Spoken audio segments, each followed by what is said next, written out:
क्या आप जानते हैं, केवल 7 दिन श्रीमद् भागवत सुनने से आप अश्वमेध यज्ञ का फल पा सकते हैं। आज जानिए भागवत महात्म्य के चमत्कारिक रहस्य।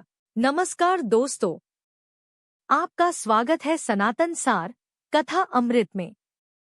मैं हूं आपका साथी कथावाचक और आज की कथा है श्रीमद् भागवत महापुराण के महात्म्य पर। आज हम जानेंगे कि इस पवित्र ग्रंथ को सुनने से जीवन में क्या अद्भुत परिवर्तन आते हैं। कलियुग का वर्णन करते हुए हमारे पुराणों में कहा गया है कि इस युग में मनुष्य की आयु छोटी है, शरीर दुर्बल है और मन चंचल है। ऐसे में कठोर तपस्या या बड़े यज्ञ करना सर्वसाधारण मनुष्य के बस की बात नहीं रही। तब प्रश्न उठता है कि आखिर इस युग में मोक्ष का मार्ग क्या है। इसी प्रश्न को लेकर प्राचीन काल में महर्षि वेद व्यास भी चिंतित थे। पद्म पुराण और नारद पुराण में वर्णित एक अत्यंत मार्मिक प्रसंग है।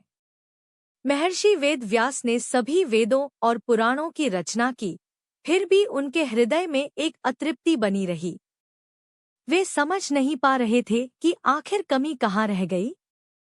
तब उनके गुरुदेव और त्रिलोकी संचारी महर्षि नारद वहां आए। नारद जी ने व्यास जी से कहा, हे व्यास, आपने धर्म के सभी रूपों का वर्णन किया, लेकिन जिसमें भगवान की लीलाओं और भक्ति का रस नहीं है, वह अधूरा है। तब नारद जी ने उन्हें उपदेश दिया कि श्रीमद्भागवतम नाम पुराणम ब्रह्म संहितम, अर्थात श्रीमद्भागवत वह ग्रंथ है जो स्वयं ब्रह्मा के समान है। इसमें भगवान कृष्ण ने स्वयं अपने मुख से आत्मतत्व का वर्णन किया है। यही वह बीज था जिससे श्रीमद्भागवत महापुराण का जन्म हुआ।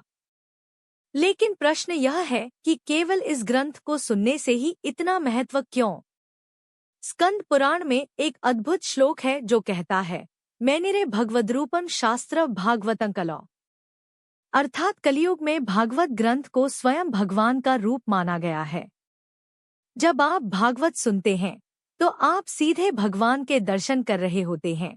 पद्म पुराण के वैष्णव खंड में विस्तार से बताया गया है कि भागवत कथा का श्रवण मात्र से मनुष्य के संचित पाप नष्ट हो जाते हैं।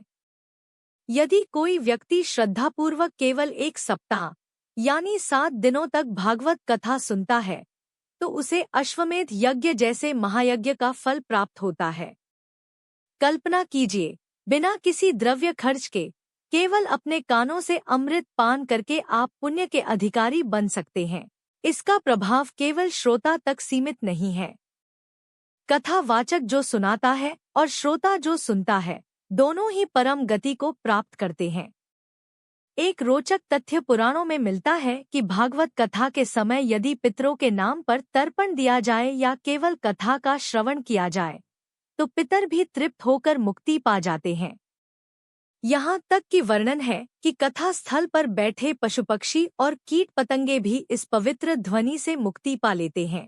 कथा का चरमोत्कर्ष तब होता है जब हम महाराज परीक्षित और सुखदेव गोस्वामी के संवाद को देखते हैं। महाराज परीक्षित को श्राप मिला था कि 7 दिन बाद उनकी मृत्यु हो जाएगी। उस समय उन्होंने मोक्ष का मार्ग पूछा। सुखदेव जी ने उन्हें श्रीमद्भागवत का उपदेश दिया। परिणाम यह हुआ कि राजा परीक्षित ने शरीर त्यागने के बाद भी वैकुंठ पद प्राप्त किया। यही भागवत का महात्म्य है। यह केवल एक किताब नहीं, बल्कि कलियुग में तैरने की नाव है। जब संसार में तनाव, बीमारी और कष्ट बढ़ रहे हों, तो भागवत श्रवण हृदय को शीतलता प्रदान करता है। नियमित श्रवण से अंतःकरण शुद्ध होता है और ईश्वर प्रेम जागृत होता है। लेकिन शर्त केवल एक है, श्रद्धा। यदि आप लाभ की इच्छा से नहीं, बल्कि प्रेम और समर्पण से इस कथा को सुनते हैं, तो भगवान आपको अपना प्रिय भक्त मानते हैं।